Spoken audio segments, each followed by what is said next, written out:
Bienvenidos de nuevo al canal. Hoy vamos a examinar uno de los misterios más duraderos y polarizadores del true crime moderno, la desaparición de Madeleine McCann. Era la noche del 3 de mayo de 2007 en la tranquila estación costera de Praia da Luz, Portugal. Una niña británica de 3 años desapareció del apartamento de vacaciones de su familia mientras sus padres, ambos médicos titulados, cenaban con amigos a poca distancia. Casi 19 años después, no se ha encontrado ningún cuerpo, nadie ha sido condenado y las preguntas centrales siguen sin respuesta. ¿Qué ocurrió dentro del apartamento 5A en la ventana estrecha entre la última comprobación y la alarma que se activó? ¿Fue un secuestro oportunista, un accidente trágico o algo completamente distinto? A lo largo de los años he revisado miles de páginas de documentos públicos, declaraciones policiales, resúmenes forenses, documentos judiciales, transcripciones de entrevistas y archivos de medios. He visto las imágenes, comparado cronologías y seguido cada gran novedad desde la investigación inicial portuguesa hasta la Operación Grange y el anuncio alemán de 2020 que nombraba a Christian Bruckner como principal sospechoso. Esta serie ha recorrido los hechos conocidos, las hipótesis principales y las persistentes lagunas sin forzar conclusiones. En este segmento final damos un paso atrás para reflexionar sobre lo que está confirmado y lo que sigue estando fuera de su alcance. Consideramos las decisiones humanas, los errores en la investigación y el extraordinario control ejercido sobre la narrativa pública, no para acusar, sino para observar. La historia de Madeleine McCann está inconclusa. Quizás siempre lo sea. Miremos juntos lo que sabemos, lo que no sabemos y las preguntas que aún quedan en el silencio.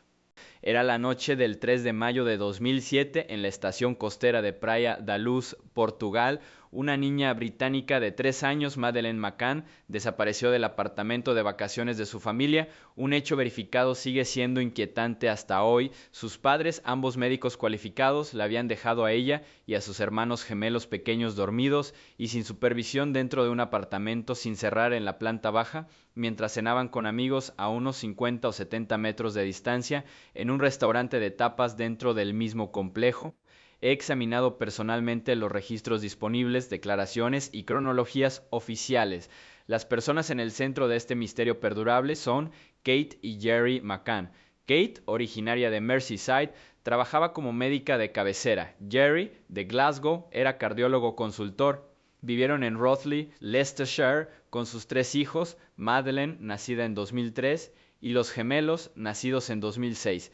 La familia llegó a Portugal el 28 de abril de 2007 para unas vacaciones de una semana organizadas a través de la empresa turística Mark Warner. Formaban parte de un grupo de 9 adultos, 7 de ellos también profesionales médicos, que compartían el cuidado infantil durante las comidas. El arreglo era sencillo sobre el papel. Los adultos cenaban juntos mientras revisaban periódicamente a los niños dormidos en sus respectivos apartamentos. En la noche en cuestión, los McCann siguieron el mismo patrón que habían empleado las noches anteriores.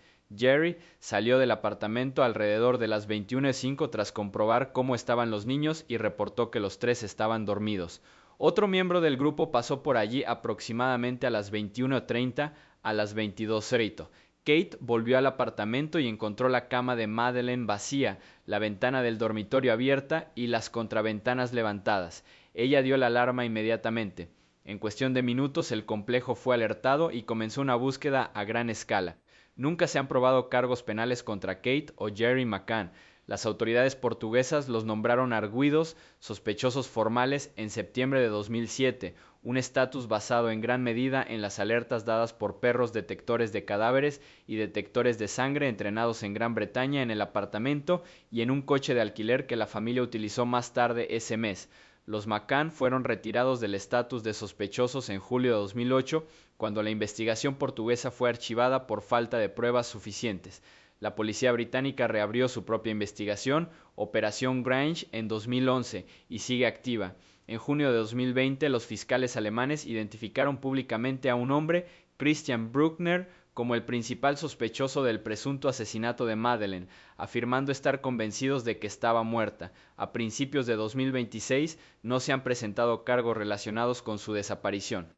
La decisión de dejar solos a 3 niños menores de 4 años en un apartamento sin llave durante largos periodos ha sido el elemento más debatido de las acciones de los padres. Los propios profesionales médicos, Kate y Jerry, estaban acostumbrados a evaluar riesgos. Sin embargo, consideraron aceptables la corta distancia, los controles regulares y el ambiente tranquilo del resort. Los críticos argumentan que el arreglo equivalía a negligencia. Los partidarios señalan que no se infringió ninguna ley bajo la normativa portuguesa en ese momento y que otras familias del grupo seguían rutinas similares. Lo que se sabe es limitado y contundente. Madeleine fue reportada como desaparecida poco después de las 22:00.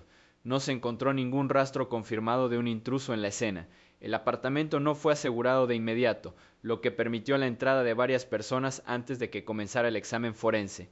Los padres cooperaron con entrevistas policiales, mantuvieron una campaña pública de información y enfrentaron un intenso escrutinio mediático durante casi 2 décadas. Lo que sigue siendo desconocido es la secuencia de eventos dentro del apartamento 5A entre la última comprobación confirmada y el descubrimiento de Kate.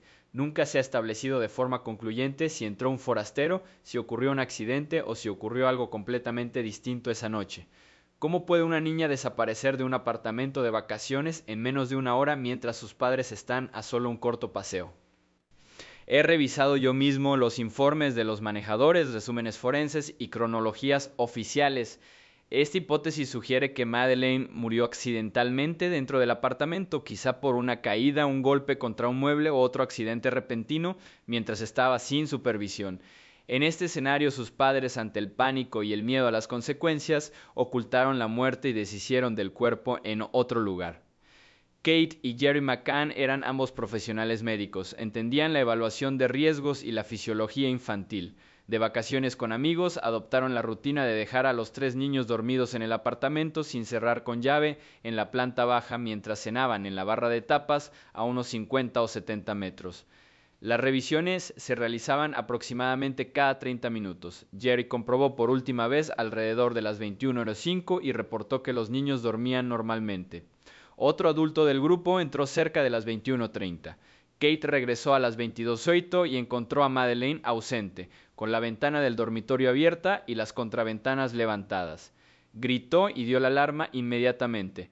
El apartamento no fue sellado rápidamente. Amigos, personal del resort y la policía entraron rápidamente. El examen forense comenzó más tarde tras una posible contaminación. No aparecieron ADN ni huellas dactilares confirmadas de intruso en el marco de la ventana ni en otra parte de la habitación. La cama de Madeleine mostraba signos de alteración compatibles con que la hubieran levantado o movido. En agosto de 2007, el manejador británico Martin Grime desplegó a Eddie, un perro mejorado para la recuperación de víctimas entrenado para detectar el olor de cadáveres humanos, y a Kiela, un perro de escena del crimen entrenado para sangre humana. Eddie se puso en alerta detrás del sofá del salón, cerca del armario del dormitorio de los padres, del juguete de Madeleine para el gato de abrazos y de algo de ropa. Kiela alertó en zonas superpuestas detrás del sofá y sobre prendas de ropa. Ninguno de los dos perros señaló en otros apartamentos ni en vehículos no relacionados del complejo. Más tarde, en el Renault Scenic de alquiler alquilado por los McCann el 27 de mayo, 24 días después de la desaparición, Eddie alertó cerca de la puerta del conductor y el maletero, mientras Kiela señalaba en el maletero y la guantera. Estas alertas constituyeron una piedra angular de la teoría de la muerte accidental. El aroma de cadáver puede persistir durante años en trazas microscópicas. La detección de sangre requiere confirmación mediante análisis de laboratorio. Las autoridades portuguesas recogieron hisopos de los lugares alertados. Las pruebas forenses en muestras de apartamentos no encontraron coincidencia con el ADN de Madeleine. Algunas pistas fueron inconclusas o se atribuyen a otras fuentes. En el coche de alquiler, los resultados de ADN mitocondrial se informaron como inconclusos, insuficientes para confirmar o excluir a Madeleine. No surgió ninguna prueba forense definitiva de muerte o sangre de Madeleine. La línea temporal permite una ventana estrecha. Si ocurrió un accidente, probablemente habría ocurrido después de la última revisión y antes del regreso de Kate menos de una hora. Los padres mantuvieron la compostura en las declaraciones iniciales y los registros. Cooperaron con la policía, pero luego enfrentaron el estatus de arguido en septiembre de 2007, en parte debido a las alertas de perros. Ese estatus se levantó en 2008 cuando el caso fue archivado por falta de pruebas suficientes. Varias debilidades debilitan esta hipótesis.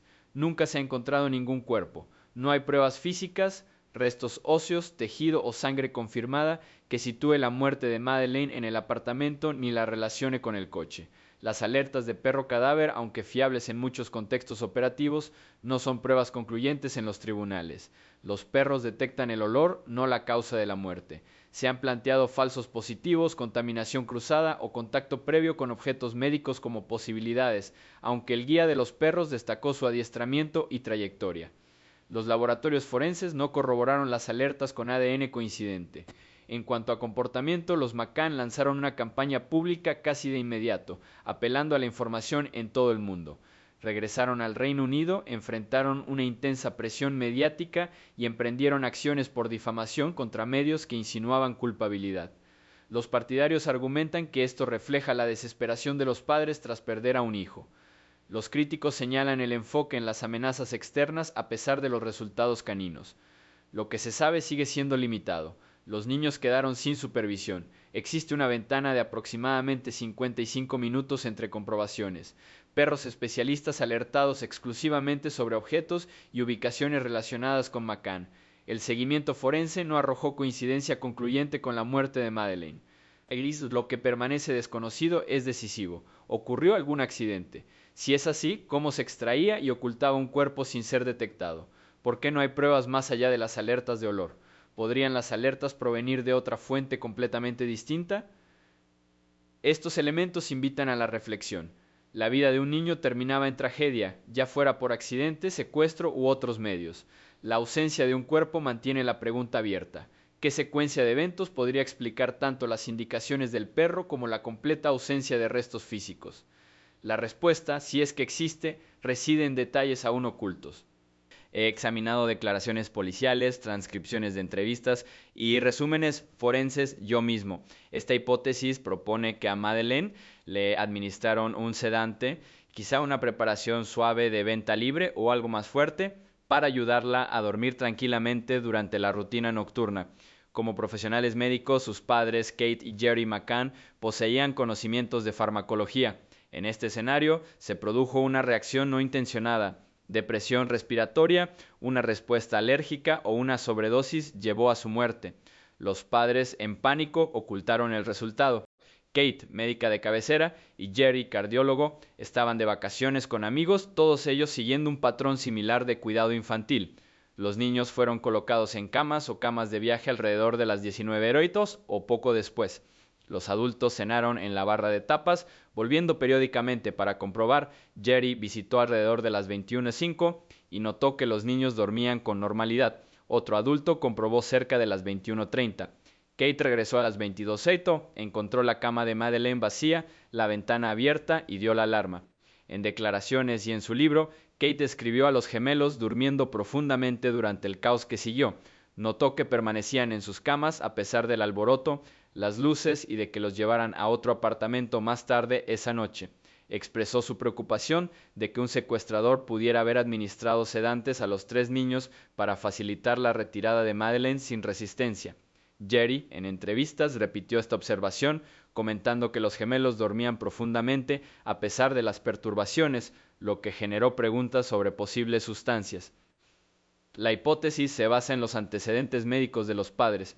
Los médicos tienen acceso a sedantes, aunque el uso rutinario de medicamentos con receta fuertes en niños pequeños sería irregular.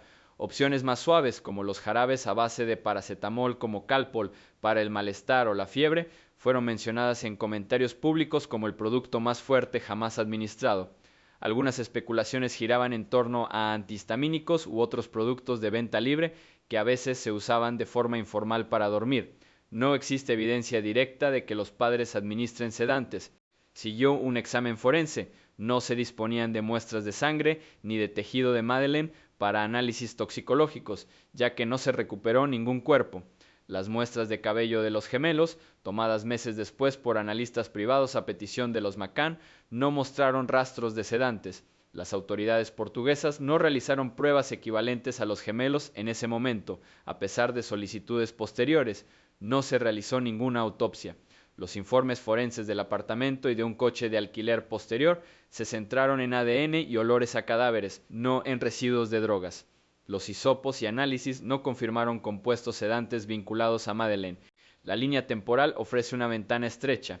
Si se administraba un sedante antes por la noche, los efectos alcanzaban su punto máximo durante las revisiones. Una reacción adversa, como la respiración ralentizada, podría explicar el silencio en lugar de los llantos.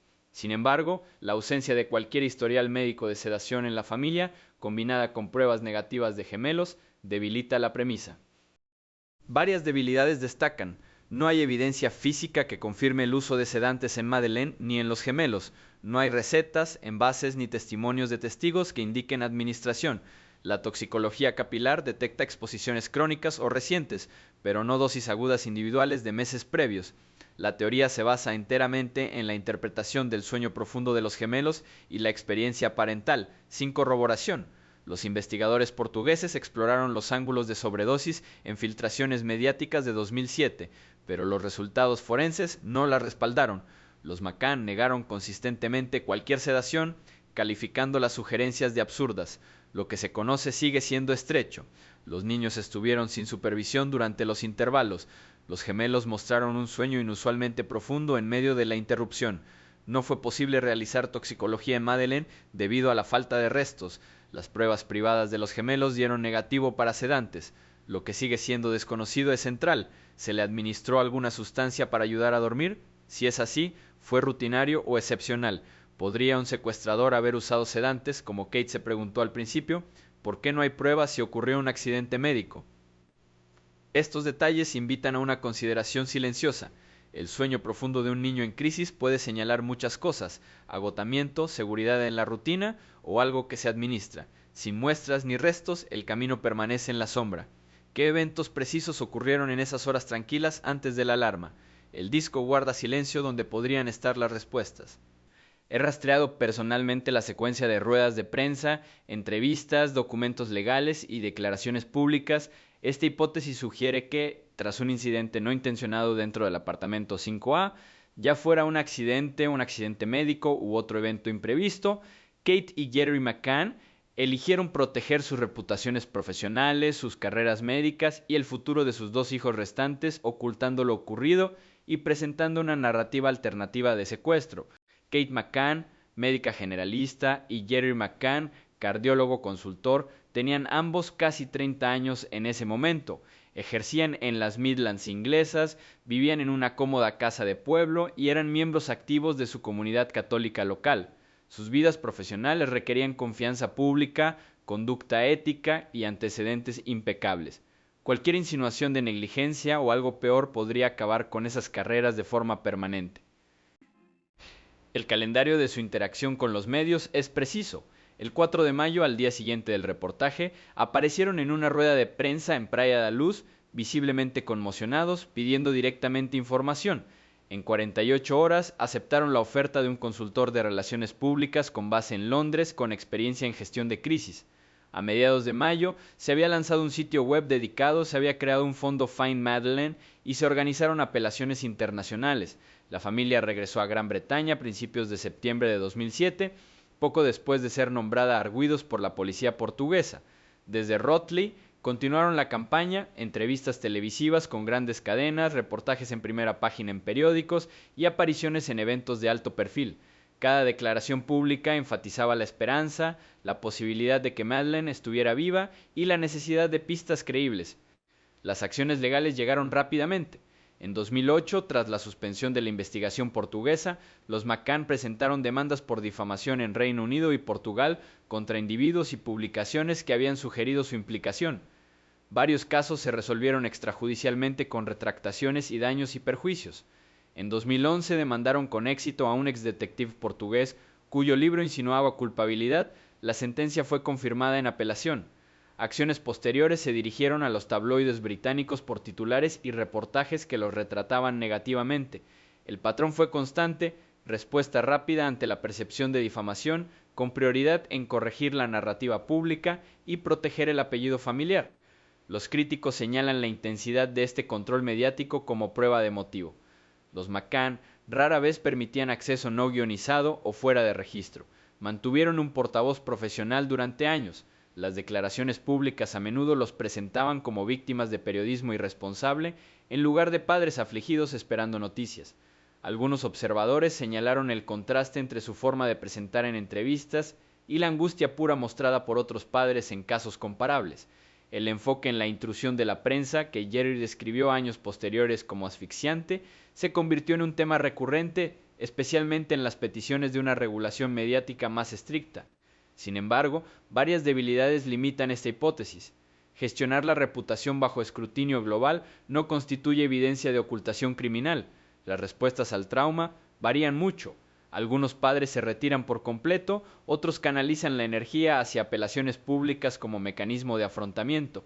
Las acciones de los McCann se alinean con patrones documentados observados en familias que enfrentan incertidumbre prolongada, recaudación de fondos para mantener los registros, protección legal contra falsedades y esfuerzos para mantener la imagen de un niño desaparecido en el ojo público. Ningún documento, testigo ni hallazgo forense vincule directamente su estrategia mediática con la supresión de pruebas de daño. Lo que se sabe está claro: la familia empleó apoyo profesional en relaciones públicas casi de inmediato. Presentaron demandas por difamación contra múltiples medios e individuos. Han mantenido consistentemente que Madeleine fue secuestrada y que la información irresponsable agravó su sufrimiento. Nunca han sido condenados por ningún delito relacionado con su desaparición. Lo que sigue siendo desconocido es el motivo y la secuencia. Si ocurría un incidente, ¿la preocupación por la carrera y los gemelos impulsó la decisión de alterar la verdad? ¿O acaso la presión mediática implacable y la especulación infundada forzaron una postura defensiva? ¿Por qué la narrativa del secuestro se mantuvo tan rígidamente, incluso después de que las autoridades alemanas declararan en 2020 que creían que Madeleine estaba muerta? ¿Podría haber adoptado la misma estrategia pública por padres inocentes decididos a mantener viva la esperanza y evitar que Madeleine fuera olvidada? Estas preguntas se sitúan tranquilamente junto al registro conocido. Un niño desapareció. Sus padres respondieron con organización, persistencia y fuerza legal. Si esas decisiones reflejan un ocultamiento calculado o las acciones desesperadas de dos personas cuyo mundo se había derrumbado, no está decidido por las pruebas disponibles. La distinción importa. Eso da forma a cómo se recuerda la historia.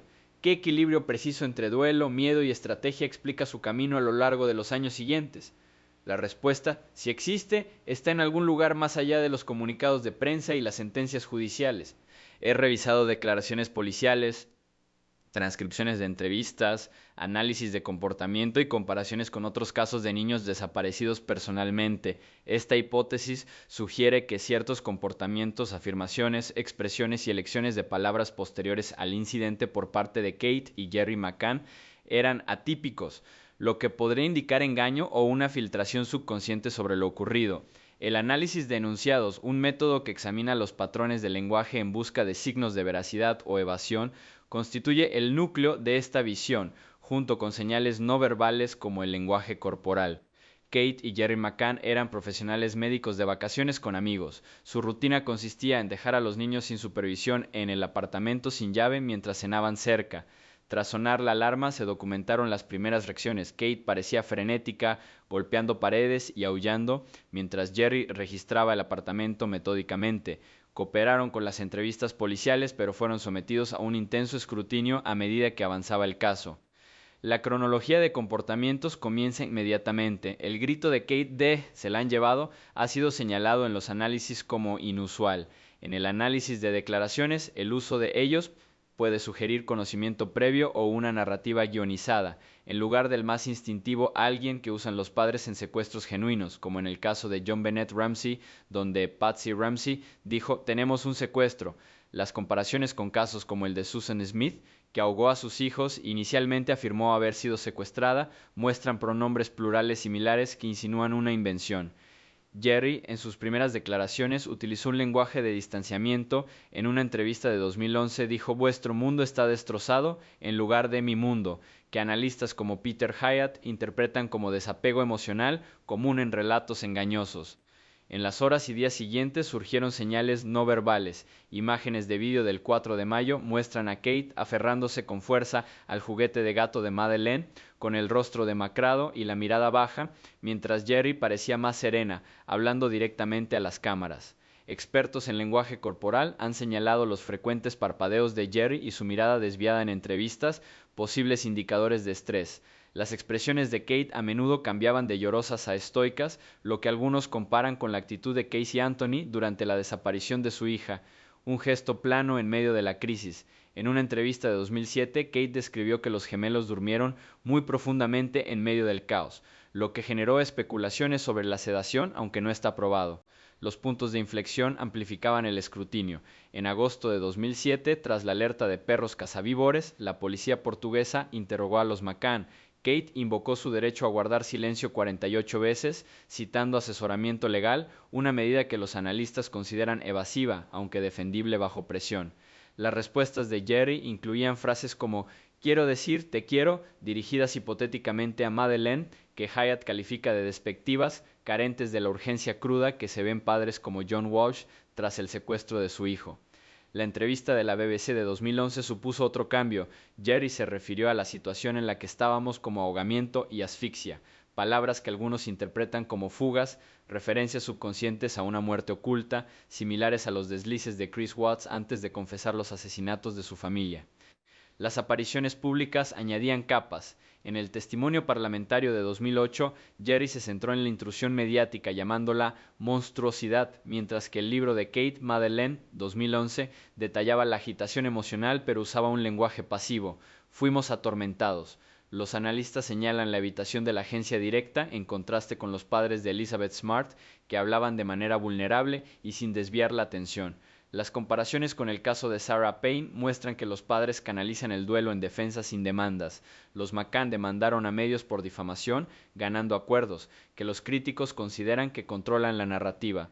Las declaraciones de Gaspar de 2007, hechas por sus amigos David y Fiona Payne, sin relación, introdujeron señales de alarma anteriores. Describieron un día festivo en 2005 en el que David hizo un gesto que implicaba un interés inapropiado en los niños, lo cual informaron tras la desaparición. Aunque no está vinculado directamente a los McCann, alimentó teorías sobre la dinámica de grupo influyendo en el comportamiento. Varias debilidades suavizan esta hipótesis. El análisis de declaraciones no es prueba forense, es interpretativo, depende del contexto. El trauma puede provocar reacciones atípicas, disociación, entumecimiento emocional o exceso de compostura, como se ve en Lindy Chamberlain, condenada erróneamente por la muerte de su hija debido a una frialdad percibida y posteriormente exonerada. El duelo se manifiesta de forma única, lo que parece antinatural puede deberse al shock. Las comparaciones con otros casos corren el riesgo de sesgo, ignorando las diferencias culturales, la reserva británica frente a la expresividad estadounidense. Ningún tribunal ha condenado únicamente basándose en señales de comportamiento. En el caso McCann, el estatus de arguido fue levantado en 2008 por falta de pruebas. Lo que se sabe sigue documentado. Se presenció el se la han llevado de Kate. Análisis de expertos como Hyatt destacan el distanciamiento y las fugas. Las señales no verbales aparecen en las imágenes. Las comparaciones con casos como Ramsey o Anthony muestran patrones, pero no pruebas. Lo que sigue siendo desconocido es la intención. ¿Revelaron la elección de palabras conocimientos ocultos o reflejaron traumas de procesamiento? ¿Por qué la compostura en medio de la histeria, mecanismo de afrontamiento o cálculo? ¿Podría el comportamiento atípico deberse a una respuesta inocente pero defectuosa ante una pérdida inimaginable? Estos elementos invitan a una reflexión medida. La desaparición de un niño transforma vidas, distorsionando palabras y acciones, ya sean señales de engaño o ecos de dolor, dejan abierta la cuestión central. ¿Qué verdades precisas se esconden en los espacios entre las afirmaciones? El disco ofrece pistas, pero ningún cierre. He examinado personalmente la legislación relevante sobre protección infantil, declaraciones policiales, testimonios de testigos y cronologías oficiales. Esta hipótesis no afirma que Kate o Jerry causaran directamente la desaparición o muerte de Madeleine. En cambio, propone que su decisión de dejar a 3 niños muy pequeños sin vigilancia en un apartamento de vacaciones sin cerrar constituyó negligencia infantil según los estándares legales del Reino Unido, donde residía la familia, y potencialmente bajo la ley portuguesa o normas europeas más amplias. La negligencia, en esta visión, creó las condiciones que permitieron que cualquier evento ocurrido, secuestro, accidente u otro tipo, se produjera. Kate McCann era médica de cabecera. Jerry McCann fue cardiólogo consultor. Ambos tenían poco más de 30 años y vivían en Rothley, Leicestershire, con sus 3 hijos. Estaban de vacaciones familiares de una semana organizadas a través de un reputado operador turístico británico, Mark Warner, en un resort promocionado como apto para familias con amplias guarderías durante el día. El grupo de 9 adultos, 7 de ellos profesionales médicos, adoptó una rutina compartida. Los niños se acostaban entre las 19 y las 20 y los adultos cenaban juntos en la barra de tapas mientras revisaban a los niños dormidos con intervalos aproximados de media hora. Las puertas del apartamento estaban abiertas, la puerta del patio que conducía a una zona común quedó entreabierta para facilitar estas comprobaciones. En las noches del 28 de abril al 2 de mayo, la rutina transcurrió sin incidentes. El 3 de mayo, el patrón continuó. Los niños se instalaron alrededor de las 19:30. Jerry comprobó alrededor de las 21:05 y reportó que los tres estaban dormidos. Otro miembro del grupo miró cerca de las 21:30. Kate regresó poco después de las 22:08, encontró la cama de Madeleine vacía, la ventana del dormitorio abierta con las contraventanas levantadas y dio la alarma inmediatamente. Las búsquedas comenzaron en cuestión de minutos, pero nunca se encontró rastro de Madeleine. Según la legislación británica de la época, la Ley de Niños de 1989 y las directrices posteriores definían la negligencia como la incapacidad persistente de satisfacer las necesidades físicas o psicológicas básicas de un menor, incluida la protección frente a daños. Dejar a niños menores de 4 años solos en una propiedad sin llave durante largos periodos, especialmente por la noche, podría interpretarse como falta de supervisión adecuada o de no proteger frente a riesgos previsibles. Principios similares existían en muchas jurisdicciones de la UE, incluido Portugal, donde el Código Penal abordaba la amenaza de menores por omisión de cuidados. Nunca se presentó una acusación formal por negligencia contra los McCann en ninguno de los dos países. Las autoridades portuguesas se centraron en la propia desaparición. La policía británica, cuando se lanzó la Operación Grange en 2011, no persiguió cargos por negligencia, posiblemente porque la principal preocupación era localizar a Madeleine o determinar qué le había pasado. La decisión de dejar a los niños sin supervisión ha sido defendida por varios motivos. El resort estaba tranquilo, la distancia corta, los cheques regulares y el grupo de amigos cerca. Se informó que otras familias del complejo usaron arreglos similares. Los McCann han declarado que creían que el riesgo era mínimo y que los niños dormían profundamente. Los críticos, incluidos algunos expertos en protección infantil citados en informes de medios, han argumentado que el acuerdo estaba por debajo de los estándares razonables para niños de esa edad, especialmente dada la ubicación en la planta baja, la puerta del patio sin cerrar y la ausencia de cualquier dispositivo de vigilancia infantil. Varios puntos de inflexión moldearon la percepción pública y legal de este elemento. En septiembre de 2007, cuando los McCann fueron nombrados arguidos, los investigadores portugueses cuestionaron la rutina de cuidado infantil como un factor que contribuyó a la vulnerabilidad, aunque el foco seguía siendo la posible implicación y no la negligencia independiente. Tras el archivo del caso en 2008, los medios británicos y los comentaristas en línea volvieron frecuentemente a los niños sin supervisión como el punto central de crítica. En 2011, cuando Scotland Yard reabrió su investigación, la decisión de no acusar por negligencia fue señalada en los informes de prensa, pero nunca explicada en detalle. Los McCann han mantenido de forma constante que actuaron con responsabilidad en el contexto de un entorno de resort seguro y que, con la perspectiva del tiempo, ha distorsionado el juicio justo. Lo que se sabe es sencillo e indiscutible: 3 niños menores de 4 años quedaron solos en un apartamento sin cerrar con llave en varias noches. Las comprobaciones eran intermitentes, no continuas, ningún sistema de alarma, monitor ni puerta cerrada impedía el acceso. Madeleine fue reportada como desaparecida tras menos de una hora desde la última revisión confirmada. No se presentaron cargos penales por negligencia o peligro en el Reino Unido ni en Portugal. Lo que sigue siendo desconocido es decisivo legalmente. ¿Habría tenido éxito una acusación por negligencia bajo los hechos específicos y las leyes aplicables en 2007? Consideraron las autoridades portuguesas, pero finalmente rechazaron tal acusación porque no avanzaba en la investigación principal sobre el destino de Madeleine. ¿Podría la ausencia de cargos reflejar la discreción procesal, los límites jurisdiccionales o una evaluación de que la conducta, aunque poco prudente, no cumplía el umbral penal para negligencia? La hipótesis explica la vulnerabilidad, pero se queda antes de la causalidad. El abandono pudo haber creado una oportunidad. No tiene en cuenta lo que realmente ocurrió dentro o fuera del apartamento durante esa ventana. Un intruso podría haber entrado precisamente porque la puerta estaba sin cerrar y las comprobaciones eran predecibles.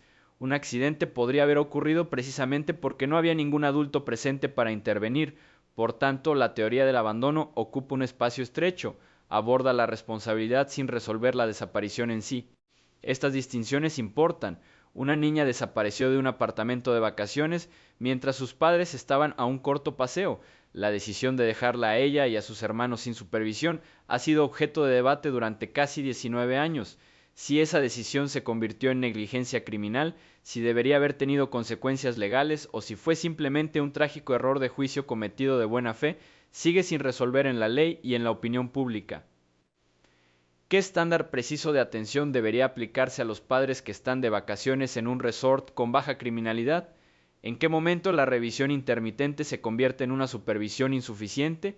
Y si el acuerdo fue negligente, ¿explica esa negligencia el destino de Madeleine o simplemente las circunstancias que permitieron que se desarrollara? Las preguntas permanecen una al lado de la otra, sin respuesta, en la larga sombra de una sola puerta sin llave. He revisado personalmente los informes de investigación, declaraciones de testigos, resúmenes forenses y cronologías oficiales tanto de autoridades portuguesas como británicas. Esta hipótesis plantea que Madeleine fue víctima de un delito de terceros, muy probablemente un secuestro por parte de un intruso, mientras que sus padres Kate y Jerry McCann eran inocentes de cualquier implicación directa. En este escenario, errores iniciales de la investigación, incluyendo la falta de preservación de la escena y la mala gestión de las pistas, desviaron las sospechas hacia los padres, creando una narrativa de culpa que eclipsó la persecución de agresores externos. Kate y Jerry McCann eran profesionales médicos de Leicestershire, Inglaterra. Kate, originaria de Merseyside, trabajaba como médica de cabecera con especialización en medicina familiar. Jerry, de Glasgow, era cardiólogo consultor especializado en imagen cardíaca. Eran católicos devotos, activos en su comunidad y padres de 3 niños pequeños: Madeleine, nacida en mayo de 2003 tras un tratamiento de fertilidad, y los gemelos Sean y Amelie, nacidos en febrero de 2005. La familia había llegado a Portugal el 28 de abril de 2007 para unas vacaciones de una semana con 7 amigos, la mayoría también médicos o profesionales, y sus hijos. El resort se promocionaba como seguro y orientado a la familia, con cuidado infantil diurno disponible, aunque las noches quedaban a discreción parental. La cronología de esa noche se despliega metódicamente a partir de los registros. Los niños fueron acostados alrededor de las 19:30 en el apartamento de la planta baja. La puerta del patio quedó sin cerrar para facilitar la comprobación. Los adultos cenaron en el bar de tapas, a unos 50 o 70 metros, con una línea de visión parcial hacia el bloque de apartamentos, pero no directamente hacia la vivienda. Jerry revisó a los niños alrededor de las 21:05, informando que dormían y que las contraventanas del dormitorio se cerraban. Otro amigo, Matthew Oldfield, entró alrededor de las 21:30, pero no entró completamente en la habitación de los niños. Kate regresó poco después de las 22:00, encontró la cama de Madeleine vacía, la ventana del dormitorio abierta y las contraventanas levantadas. Corrió de vuelta al grupo llorando: "Se la han llevado". La alerta se difundió rápidamente. El personal del complejo notificó a la policía a las 22:14. Los agentes del GNR, policía portugués local, llegaron a las 22:40, seguidos por los investigadores de la PJ, policía judicial, alrededor de las 23:50. En las caóticas primeras horas, la escena no fue aislada. Amigos registraron el apartamento, el personal y los locales entraron para ayudar. No se estableció ningún cordón hasta después de la medianoche. Las huellas dactilares se tomaron de forma improvisada, solo de los McCann y no de posibles testigos. El marco de la ventana, posible punto de entrada, mostraba manchas, pero ninguna huella clara de intrusos. Los equipos forenses llegaron al día siguiente, pero para entonces la zona ya había sido recorrida por decenas. Se desplegaron sabuesos de sangre, pero no se siguió rastro inmediato. Las primeras declaraciones de los testigos variaron. Una amiga, Jane Tanner, informó haber visto a un hombre en brazos de un niño cerca del apartamento alrededor de las 21:15, un avistamiento que luego fue descartado, pero inicialmente perseguido.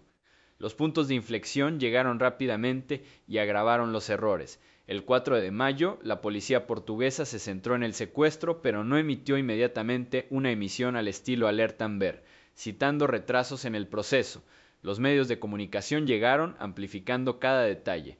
Para el 15 de mayo surgieron pistas sobre robos locales y un posible depredador sexual que atacaba a turistas británicos en el Algarve, agresiones a niñas en casas de vacaciones entre 2004 y 2006, algunas a kilómetros de Praia da Luz. Sin embargo, estos no fueron prioritarios. En cambio, en julio de 2007, tras la alerta de perros británicos de cadáveres en el apartamento y el alquiler de un coche alquilado semanas después, la sospecha se centró en el interior. Los McCann fueron interrogados de forma agresiva, las filtraciones a los medios portugueses sugerían culpabilidad. En septiembre fueron nombrados arguidos, sospechosos formales, en parte por las alertas de perros y las incoherencias percibidas en las declaraciones. La aparición de sospechosos externos supuso otro cambio. En 2007, Robert Murat, un residente británico local, fue brevemente un arguido tras ayudar con las traducciones, pero fue exonerado. Otras pistas, como avistamientos de vehículos sospechosos o hombres cerca del complejo, se desvanecieron debido a un retraso en el seguimiento. En 2013, EFITs británicos de otro testigo mostraron a un hombre que esa noche se vio en brazos de un niño, que coincidía con la descripción de Jane Tanner pero no tenía relación con los McCann. El punto de inflexión más significativo llegó en junio de 2020. Los fiscales alemanes anunciaron a Christian Bruckner como principal sospechoso. Criminal sexual y violador convicto, Bruckner vivió en Praia da Luz desde 1995 hasta 2017, vendiendo drogas y robando casas de vacaciones. Los registros telefónicos le situaban cerca del Ocean Club el 3 de mayo. Un amigo afirmó que confesó en 2008. Los registros en sus propiedades descubrieron material de abuso infantil y pruebas de otros delitos. Sin embargo, a principios de 2026 no se han presentado cargos en el caso de Madeleine y Bruckner sigue encarcelado por delitos no relacionados hasta septiembre de 2025. La hipótesis se basa en varios pilares. Primero, la presencia de sospechosos externos como Bruckner, cuyo historial criminal coincide con secuestros oportunistas. Violó a una mujer de 72 años en Praia da Luz en 2005 y fue vinculado a agresiones infantiles. Segundo, contaminación temprana de la escena. No se siguieron los protocolos forenses, el ADN de varias personas confundió las pruebas. Tercero, no hay pruebas directas contra los padres. No hay huellas dactilares, ADN ni testigos que les impliquen en daños. Las alertas de perros de cadáveres fueron inconclusas. Los análisis no encontraron sangre ni tejido coincidente de Madeleine. Los McCann superaron polígrafos en pruebas privadas y cooperaron con investigaciones británicas posteriores. Sin embargo, las debilidades persisten. La hipótesis no aborda completamente las inconsistencias en las afirmaciones. Por ejemplo, la línea temporal de los McCann presenta pequeñas variaciones. La posición exacta de Jerry durante la revisión de las 21:05 contradecía ligeramente con la de un testigo. La negativa de Kate a responder a 48 preguntas durante su interrogatorio de 2007 sobre asesoramiento legal levantó cejas, aunque no fue evidencia de culpabilidad.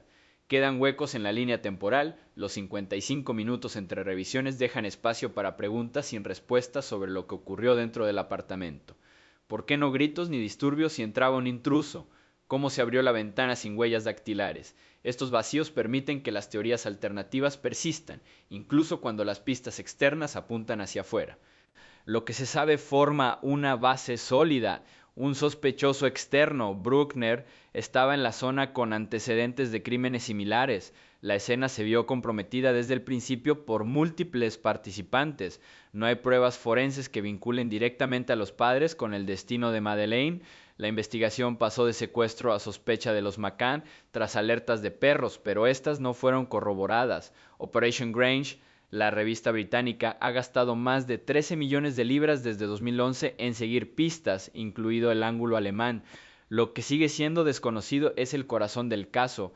¿Quién entró en el apartamento y cómo? Si Bruckner u otro tercero, ¿por qué no hay una coincidencia concluyente de ADN tras años de análisis? ¿Los huecos en la línea temporal ocultan descuidos inocentes o algo más? ¿Podrían los errores de investigación, alertas retardadas, sospechas filtradas, no solo haber desviado recursos, sino también haber dañado irreparablemente la vida de los padres? Estos elementos invitan a una consideración cuidadosa. un niño desapareció en un tranquilo resort. Sus padres, inmersos en una tormenta mediática, se convirtieron en sospechosos en medio de fallos procedimentales.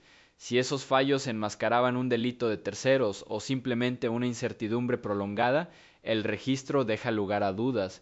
¿Qué errores precisos convirtieron la búsqueda de una niña desaparecida en un juicio para su familia? Las respuestas, si existen, pueden estar en los rincones no examinados de una escena contaminada. He seguido este caso desde el principio, leyendo yo mismo todos los documentos públicos disponibles, declaraciones, informes forenses y documentos judiciales. He seguido las líneas cambiantes de investigación, las filtraciones, los reexaminos y la persistencia silenciosa de los pocos archivos activos que quedan. Lo que sigue no es un veredicto, es un resumen mesurado de lo que se confirma en el registro y lo que sigue estando fuera de su alcance. Kate y Jerry McCann eran médicos en sus 30 y tantos años. Kate ejerció la medicina general, Jerry se especializó en cardiología. Vivieron en Rothley, Leicestershire, con sus 3 hijos, Madeleine, nacida en 2003 tras la FIV, y los gemelos Sean y Amelie, nacidos en 2005. La familia llegó a Portugal el 28 de abril de 2007 para unas vacaciones de una semana con 7 amigos, la mayoría también profesionales, que compartían una rutina de cuidado infantil similar. Los niños se acostaban temprano cada noche, los adultos cenaron juntos en la barra de tapas, a 50 o 70 metros, revisando a los niños dormidos con intervalos de media hora aproximadamente. La puerta del patio del apartamento 5A quedó sin cerrar para permitir estas comprobaciones. El 3 de mayo la rutina siguió el mismo patrón, los niños se instalaron alrededor de las 19:30, Jerry comprobó alrededor de las 21:05 y reportó que estaban dormidos. Otro adulto del grupo entró cerca de las 21:30. Kate regresó poco después de las 22:08, encontró la cama de Madeleine vacía, la ventana del dormitorio abierta y las contraventanas levantadas. Dio la alarma de inmediato. La policía llegó en cuestión de minutos, pero el apartamento no fue asegurado de inmediato. Amigos, personal y vecinos entraron en la sala en la primera hora caótica. El examen forense comenzó más tarde, tras haber ocurrido ya una posible contaminación. Lo que sabemos es limitado pero firme. Los padres dejaron a 3 niños menores de 4 años sin supervisión en un apartamento sin cerrar en la planta baja durante varias noches, incluida la noche en cuestión. Las comprobaciones eran intermitentes, no continuas. Ningún vigilabebés ni puerta cerrada con llave impedía el acceso. Madeleine fue reportada como desaparecida tras menos de una hora desde la última revisión confirmada. La investigación inicial portuguesa contenía graves errores procesales. La escena del crimen no estaba acordonada de forma efectiva en las primeras horas. Varias personas pasaron por el apartamento antes de que llegaran los equipos forenses. Las huellas dactilares se recogían selectivamente, principalmente de los McCann y no sistemáticamente de otros que entraban. Las primeras declaraciones de los testigos no siempre se dieron seguimiento de forma rápida. El retraso en emitir una alerta pública permitió que pasaran horas críticas, sin que circulara ampliamente la descripción de Madeleine. Estos errores comprometieron la capacidad de preservar o interpretar pruebas físicas. Ningún hallazgo forense ha demostrado nunca de manera concluyente la culpabilidad de los padres. Los perros detectores de cadáveres y de detección de sangre alertaron en el apartamento y en un coche de alquiler alquilado semanas después, pero el análisis de laboratorio de hisopos no encontró coincidencia confirmada con la sangre o el tejido de Madeleine. Los resultados de ADN mitocondrial del coche se informaron como inconclusos, insuficientes para identificarla o excluirla. No hay huellas dactilares, ni ADN, ni testimonio de testigos, ni rastro físico que hayan implicado directamente a Kate o Jerry en causar daño. Fueron nombrados arguidos en septiembre de 2007, un estatus que se eliminó en julio de 2008 cuando la investigación portuguesa fue archivada por falta de pruebas suficientes. La revista británica Operation Grange se inauguró en 2011 y sigue activa, pero no ha presentado cargos contra los padres. En junio de 2020, los fiscales alemanes identificaron públicamente a Christian Bruckner como el principal sospechoso. Bruckner vivió de forma intermitente en el Algarve entre 1995 y 2017. Tenía condenas por delitos sexuales, incluida la violación en 2005 de una mujer de 72 años en Praia da Luz. Los datos telefónicos le situaron en las inmediaciones el 3 de mayo de 2007. Un antiguo asociado afirmó que hizo comentarios incriminatorios años después. Los registros de propiedades vinculadas a él descubrieron material de abuso infantil. Sin embargo, hasta enero de 2026 no se han presentado cargos en el caso de Madeleine. Bruckner sigue encarcelado por delitos no relacionados, con posible puesta en libertad en septiembre de 2025. Lo que no sabemos forma el núcleo duradero del misterio. El destino de Madeleine sigue sin decidirse. No se ha encontrado ningún cuerpo. No se ha verificado ningún avistamiento creíble después del 3 de mayo de 2007. Las autoridades alemanas han declarado que creen que está muerta y poseen pruebas que respalden esa conclusión, pero la naturaleza exacta de dichas pruebas no se ha hecho pública. No se puede responder con certeza si fue asesinada poco después de la desaparición, si sobrevivió un tiempo o si sigue viva. Se desconoce la secuencia exacta de los hechos dentro del apartamento 5A entre la última comprobación confirmada y el descubrimiento de Kate. ¿Entró un intruso por la puerta del patio sin cerrar o por la ventana abierta del dormitorio? ¿Hubo molestias o luchas que pasaron desapercibidas durante las revisiones intermitentes? ¿Ocurrió algo mientras los niños estaban solos que alteró el curso de la velada? La estrecha ventana, aproximadamente 55 minutos, deja estas preguntas en suspenso. El posible papel de cualquier otro adulto en el grupo navideño sigue sin establecerse. Los amigos cenaron juntos, se preocuparon por los hijos de los demás y ofrecieron declaraciones que coincidían en términos generales. Una miembro del grupo, Jane Tanner, informó haber visto a un hombre en brazos de un niño cerca de los apartamentos alrededor de las 21:15, un avistamiento que luego fue cuestionado pero nunca explicado de forma definitiva. Otras declaraciones del grupo han sido analizadas por pequeñas inconsistencias, pero no ha surgido ninguna evidencia que sugiera la implicación de ninguno de ellos. Estas lagunas persisten a pesar de los esfuerzos extensos. La Operación Grange ha revisado millones de documentos y ha seguido cientos de pistas. La investigación alemana ha realizado registros y entrevistas durante varios años. Los investigadores privados contratados por los McCann han seguido líneas distintas. Sin embargo, los hechos centrales se niegan a alinearse en una explicación única y coherente.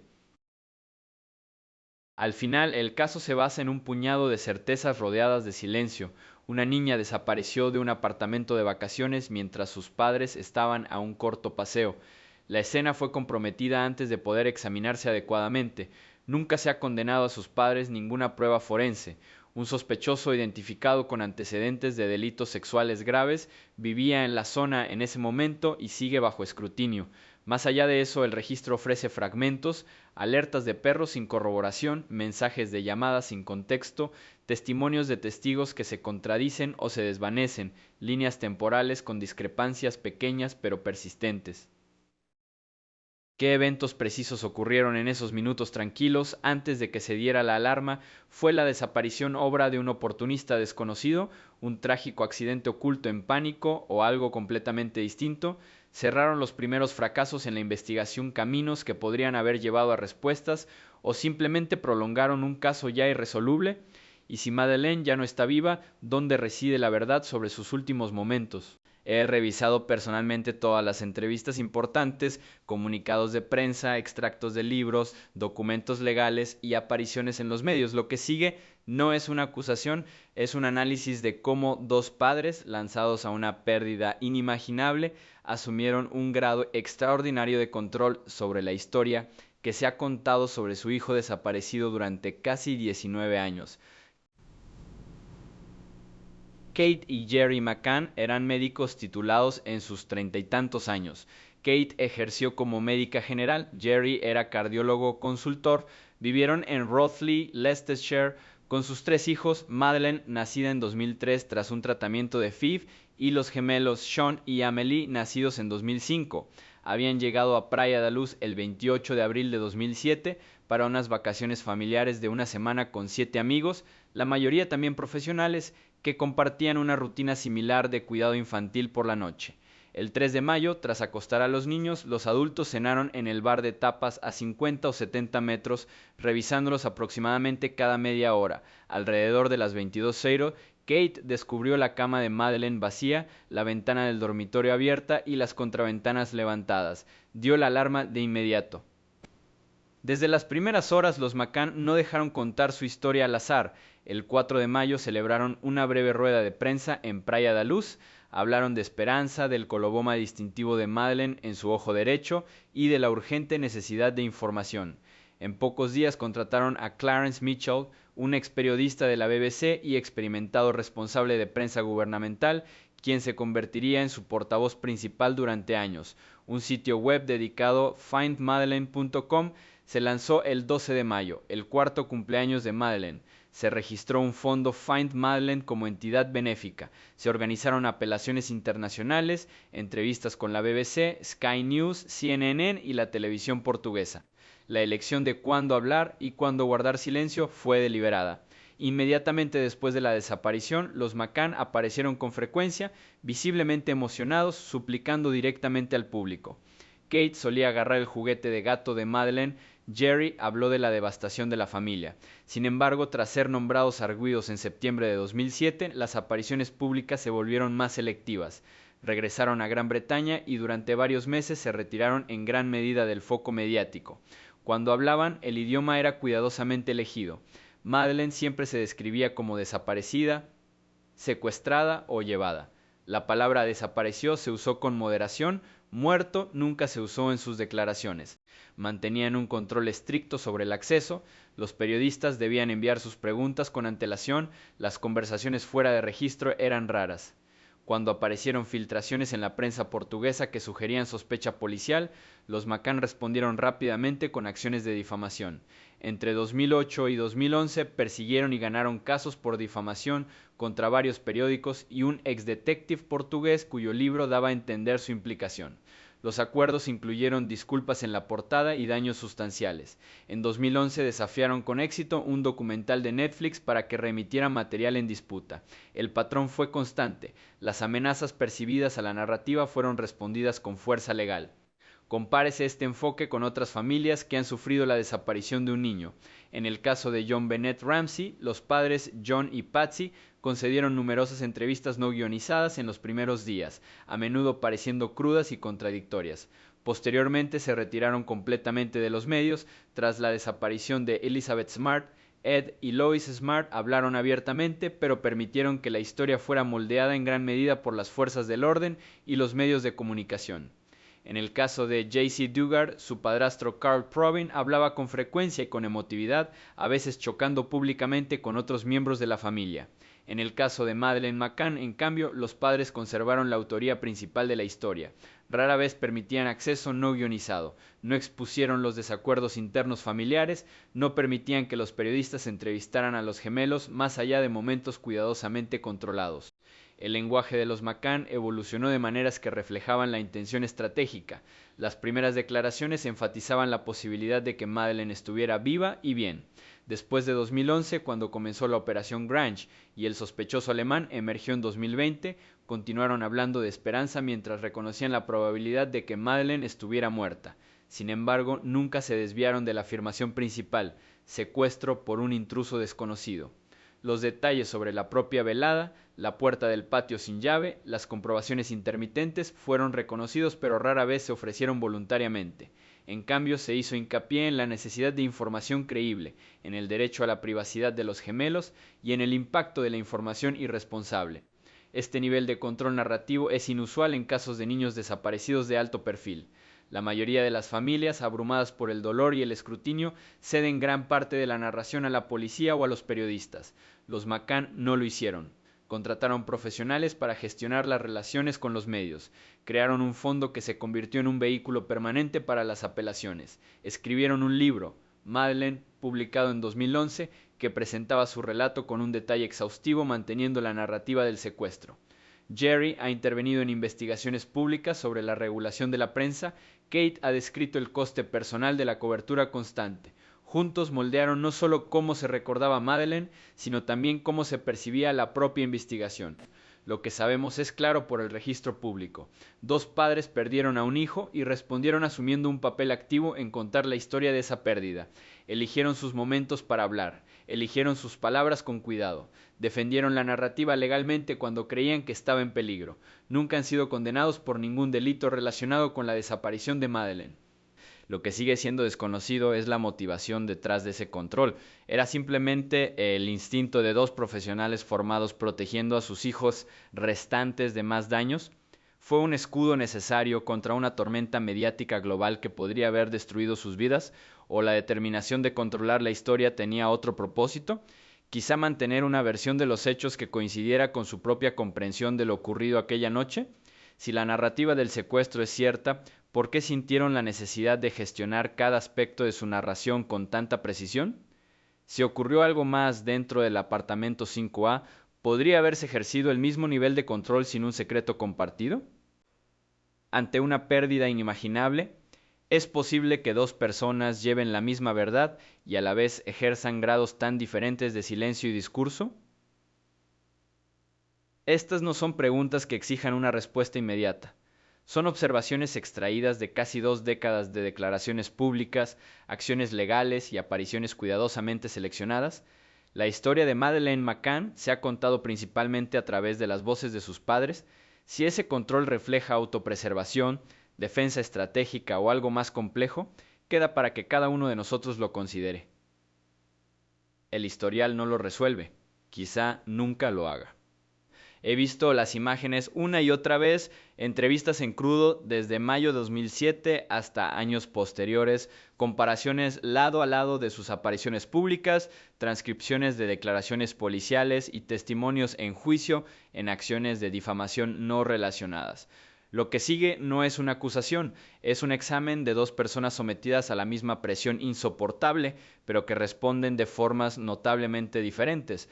Las diferencias no prueban la culpabilidad ni la inocencia, simplemente existen y invitan a preguntas silenciosas. Kate y Jerry McCann eran médicos de unos 30 y tantos años cuando Madeleine desapareció. Kate, originaria de Merseyside, trabajaba como médica de cabecera. Jerry, de Glasgow, era cardiólogo consultor. Estaban casados, eran padres de 3 niños pequeños y formaban parte de un grupo muy unido de amigos que pasaban las vacaciones juntos en Praia da Luz. Después del 3 de mayo de 2007 se convirtieron en la pareja más fotografiada de Gran Bretaña. Cada gesto, cada elección de palabras, cada pausa fue registrada y analizada. En los primeros días el contraste ya era visible. Kate parecía visiblemente destrozada, la voz quebrada, las manos aferrándose al juguete de gato de Madeleine con tanta fuerza que la tela se estiraba. En una de las primeras ruedas de prensa habló poco, dejando que Jerry llevara la mayoría de las respuestas. Cuando hablaba, sus palabras eran breves, a menudo ahogadas. Jerry, en cambio, mantuvo un lanzamiento más sereno. Miraba directamente a las cámaras, respondía a preguntas con frases completas y usaba con frecuencia frases como «estamos haciendo todo lo posible» o «necesitamos vuestra ayuda para encontrarla». Los observadores notaron la diferencia de inmediato. Uno de los padres parecía abrumado por el dolor en tiempo real, el otro parecía estar gestionando la crisis. Ese patrón continuó. En entrevistas televisivas a lo largo de los años, Kate se emocionaba con frecuencia, las lágrimas asomaban cuando se mencionaba el nombre de Madeleine, la voz temblaba al describir el momento en que descubrió la cama vacía. Describió sentirse enferma de miedo, devastada por la pérdida. Las respuestas de Jerry, incluso en las mismas entrevistas, tendían a mantenerse más controladas. Habló de estrategia, recaudación de fondos, pasos legales, gestión de medios, con claridad y enfoque. En un segmento de Sky News de 2007, cuando le preguntaron cómo lo estaban afrontando, Kate simplemente dijo: «No lo estamos». Jerry siguió: «Vamos día a día y mantenemos viva la esperanza». El intercambio fue breve, pero la diferencia de tono era inconfundible. Sus enfoques en la investigación policial divergieron de manera visible. Durante las entrevistas portuguesas de 2007, Kate respondió a 48 preguntas sin comentarios sobre el asesoramiento legal. Más tarde explicó que era para evitar autoincriminarse bajo el estatus de arguido. Jerry respondió a más preguntas, aunque él también recurrió a veces a un abogado. En público, Kate rara vez criticaba directamente a las autoridades portuguesas. Sus declaraciones se centraban en el dolor personal y la necesidad de información. Jerry fue más vocal sobre las supuestas deficiencias de la investigación, retrasos, filtraciones a los medios, fallos procedimentales. En un especial de la BBC Panorama de 2011, describió a la investigación portuguesa temprana como fundamentalmente defectuosa y expresó frustración por la falta de avances. Kate, sentada a su lado, asintió pero dio menos detalles. El trato de sospechosos externos mostró otra capa. Cuando Christian Bruckner fue señalado como principal sospechoso por los fiscales alemanes en junio de 2020, Jerry habló públicamente sobre el acontecimiento, calificándolo como un paso significativo y expresando una cautelosa esperanza de que finalmente llegaran respuestas. Kate emitió una declaración más breve a través del fondo Find Madeleine, agradeciendo a las autoridades y reiterando la determinación de la familia. En los años siguientes, Jerry ha concedido más entrevistas en la línea alemana. Kate ha aparecido con menos frecuencia en ese contexto.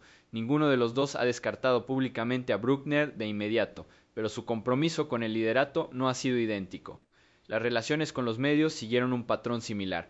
Ambos emprendieron acciones por difamación contra medios que sugerían implicación, ganando acuerdos y retractaciones. Sin embargo, Jerry tuvo un papel más activo en la defensa pública de la regulación de la prensa, intervino en consultas, escribió artículos, participó en paneles. Los comentarios públicos de Kate en los medios a menudo giraban en torno a su coste personal, la intrusión, los titulares fuera de su casa, el impacto en los gemelos. En su libro de 2011, Madeleine describió sentirse violada por la cobertura.